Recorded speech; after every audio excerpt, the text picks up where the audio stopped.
نیاز به خوابی طولانی بیداریم را به بیراهه کشانده. نیاز به نیندیشیدن افکارم را در سیاهی معلق نگه داشته. و کیست بفهمد وقتی میگویم اندیشیدنم دردناک است، از شکستن کدام استخوان حرف میزنم. وان هنگام که در محاق بیداری بیهوده میدوم، رسیدنی را نمیجویم.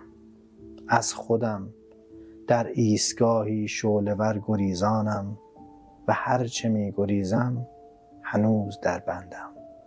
نیاز به سکوت، نیاز به نگفتن و نشنیدن نیست. نیاز به جز از تو نگفتن و از تو نشنیدن است. کانگاه که نام تو در میان نباشد، لغات علفهای هرزی هستند که جان گلها را به گروگان گرفتند. نیازم به گریستن چیزی ورای سوگواری و پرسه. نیاز به نماز نام توست، حد فاصل پلک تا چانه. نیازم به تنیدگی در خیال تو، نیاز قاصدکی به نسیم است. نیاز خسی به باد و صدایی به پژواک.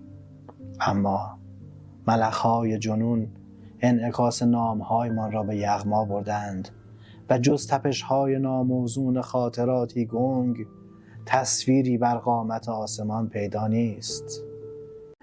نیاز به خوابی طولانی چیزی ورای خستگی روز. نیاز به خاموشی است. اما سرم درد می کند و افکار بیان که نوبت را رعایت کنند، بیداریم را به بیتابی و بیتابیم را به پریشانی تبدیل می کنند. نیازم به خوابی طولانی است و جز بیداری در راه روی به سوی هیچ نصیبی ندارم. نیاز به خوابی طولانی نیاز به آسودن نیست.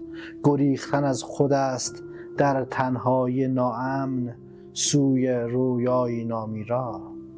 دویدن از ایستگاه انتظار در مسیر سرنوشتی مبهم سوی چه میدانم هایی با خیال خوش. حیف کسی مدام در گوشم میپرسد از خود کجا میگریزی؟